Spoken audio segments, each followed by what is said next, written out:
தற்போது கிடைத்திருக்கக்கூடிய செய்தி. +2 பொதுத் தேர்வு பணியில் சுணக்கமாக இருந்ததாக வேலூர் மாவட்ட கல்வி அலுவலர் நேசப்பிரபா பணியிடை நீக்கம் செய்யப்பட்டிருப்பதாக தகவல்கள் கிடைத்திருக்கின்றன. இது தொடர்பான விவரங்களை தருகிறார் எமது செய்தியாளர் பாண்டியராஜன். அவரிடம் பேசலாம். வணக்கம் பாண்டியராஜன், விவரங்களை பதிவு செய்ய.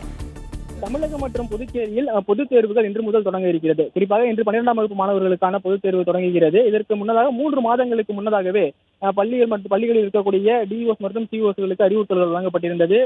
பொதுத் தேர்வுக்கான ஆயத்த பணிகளில் ஈடுபட வேண்டும், பொதுத் தேர்வுக்கான அனைத்து பணிகளையும் தீவிரமாக கண்காணிக்க வேண்டும், அதில் ஏதேனும் சுணக்கம் ஏற்பட்டால் கடுமையான நடவடிக்கை எடுக்கப்படும் என்ற எச்சரிக்கை என்பது வழங்கப்பட்டிருந்தது. அந்த வகையில் இன்று வேலூர் மாவட்ட கல்வி அலுவலர் நேசப்பிரபா தற்போது சஸ்பெண்ட் செய்யப்பட்டிருப்பதாக பள்ளிக்கல்வித்துறை சார்பில் தகவல் கிடைத்திருக்கிறது.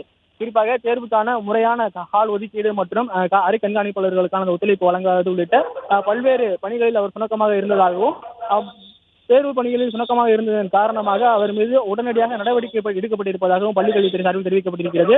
பொதுத் தேர்வு கண்காணிப்பில், அதாவது பொதுத் தேர்வு ஏற்பாடுகளில் சுணக்கமாக இருந்ததன் காரணமாக முதல் முறையாக பொதுத் தேர்வு தொடங்குவதற்கு முன்பாக ஒரு மாவட்ட கல்வி அலுவலர் சஸ்பெண்ட் செய்யப்பட்டிருப்பது இதுவே முதல் முறை எனவும் குறிப்பிடத்தக்கது.